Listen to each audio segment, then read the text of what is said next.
வேணாம், ஜெயிக்க பிறந்தவன் கண்டிப்பா என்னால மட்டும்தான் ஜெயிக்க முடியும். நான் ஜெயிச்சுதான் என் குடும்பத்தை காப்பாற்ற போறேன், என்னோட குடும்பத்துக்கே நான் தான் ரோல் மாடல்னு எவன் மறுபடியும் மனசுக்குள்ள சொல்லிக்கிட்டே இருக்கானோ அந்த மனிதன் நிச்சயம் ஒரு நாள் ஜெயித்தே தீருவான். இதுல நாம நம்ம மேல காமிக்கிற கண்டிப்பு ரொம்ப நல்லது.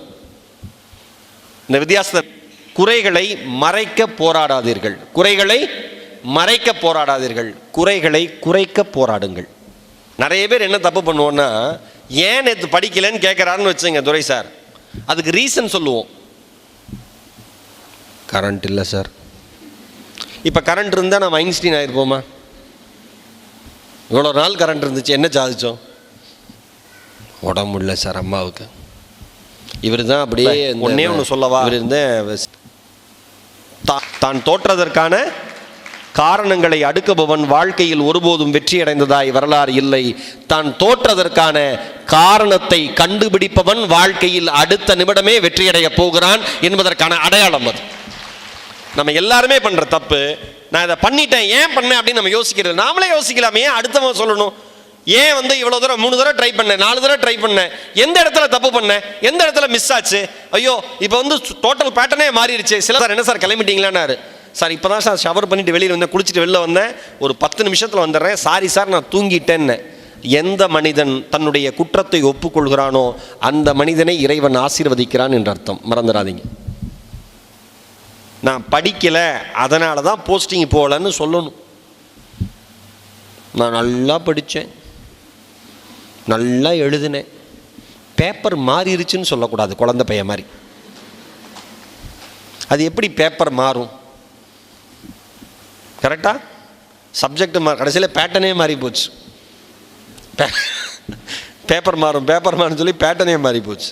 நம்ம டிஎன்பிசி எக்ஸாம் பொறுத்த வரைக்கும் நான் சொல்லுவேன், 3 நிலை நம்ம வச்சுக்கலாம் நம்ம வாழ்க்கையை. தியான நிலை, ஞான நிலை, முக்தி நிலை.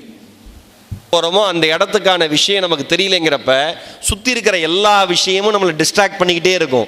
ஒரு மனிதனுக்கு என்னுடைய பயணத்தினுடைய துவக்கம் இது, என்னுடைய பயணத்தினுடைய முடிவு அது என்று தெரிந்தவுடன் அவன் பார்க்கிற மற்ற எந்த விஷயங்களும் அவனுக்கு கண்ணுக்கு தெரியாது. அர்ஜுனன் மாதிரி கிளையில் அமர்ந்திருக்கிற அந்த பறவையினுடைய கண்கள் மட்டும்தான் தெரியுமே ஒழிய நடுவில் பார்க்கிற எந்த விஷயங்களும் நமக்கு தெரியாது. நம்ம தோத்ததுக்கான காரணம் டிஸ்ட்ராக்ஷன். கரெக்டா? நல்லா படிக்கணும்னு நினைப்போம், நமக்கு பிடிச்ச நடிகரோட படம் ரிலீஸ் ஆகும், போகக்கூடாதுன்னு நினைப்போம், போவோம், 3 மணி நேரம் காலியாகும். படம் போயிட்டு வந்து மற்ற ஊரில் படம் போகிறான், பார்க்குறான், வந்துடுறான். நம்ம ஊரில் தான் 3 மணி நேரம் படம் பார்த்துட்டு 3 மாதம் பேசுகிறான். அந்த படத்தில் நடித்தவங்க அடுத்த படத்தில் நடிக்க போயிடுறாங்க.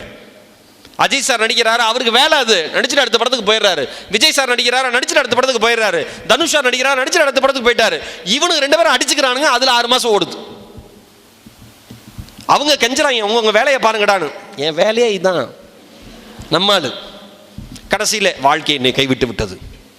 ஃபேஸ்புக்கில் ஸ்டேட்டஸ்ங்கிற ஒரு வார்த்தைக்கு குறைஞ்சு போனது காரணமே வாட்ஸ்அப் தான். ஸ்டேட்டஸ்ங்கிற ஒரு வார்த்தை எவ்வளோ நல்ல வார்த்தை, என்ன ஸ்டேட்டஸில் இருக்கான் பாரியா இல்லை? இப்போ அவன் புலம்புறதுக்கு ஸ்டேட்டஸை வச்சுருக்கான். I hate my life. காலங்காலத்தில் என் ஃப்ரெண்டு ஒருத்தர் ஸ்டேட்டஸ் கருமம். இதை பார்த்து நான் எப்படி என் பொழப்பு உருப்பிடுனா, அவனை இனிமேல் இந்த மாதிரி ஸ்டேட்டஸ் போட்டீங்கன்னா நம்பரை பிளாக் பண்ணிடுவேன்னு அவன் சொல்கிறான். கோச்சுக்கிறான். என்ன நீ என்னுடைய உணர்வை புரிஞ்சுக்க மாட்டேங்கிற? உன் உணர்வை நீ புரிஞ்சுக்கணும், அப்பதான் நீ ஜெயிக்க முடியும். உன் உணர்வை அடுத்தவன் புரிஞ்சுக்கணும்னு அவசியம் இல்லை. அடுத்தவர்கள்கிட்ட நீங்க சிம்பதி கிரியேட் பண்ணணும்னு நினைச்சீங்கன்னா நீங்க வாழ்க்கையில ஜெயிக்கவே முடியாது. உங்களுக்கு நீங்கள் தான் மருந்து, உங்களுக்கு நீங்கள் தான் வழிகாட்டி, உங்களுக்கு நீங்கள் தான் கைடு, வேற யாருமே கிடையாது. பார்க்கிறேன் அவன் போடுறான் ஐ ஹேட் மை லைஃப். உன்னை ஏதாவது ஒரு தத்துவம், எங்கேயாவது ஒரு போட்டோ, 4 சென்டென்ஸ் அதை காப்பி பண்ணி வச்சுக்கிறது, போட்டுட்டு சோகமா. அன்னைக்கு ஒரு பொண்ணு பார்க்குறேன், என் ஃப்ரெண்டு, ஒரு போட்டோ, அந்த பொண்ணு கண்ணில் இருந்து ரத்தமாக வருது. அதான் டிபி. நான் கேட்டேன், ஏன் ஐயா ஆப்ரேஷன் பண்ணியான்னு கேட்டேன். கண்ணில் கத்தி வச்சு குத்திட்டு அப்படியே போயிட்டார் டாக்டர், ஏன் ரத்தம் வந்துகிட்டு இருக்குன்னு.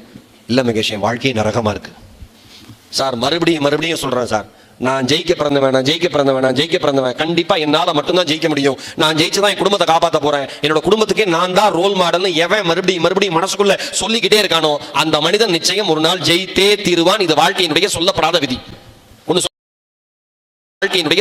விதி.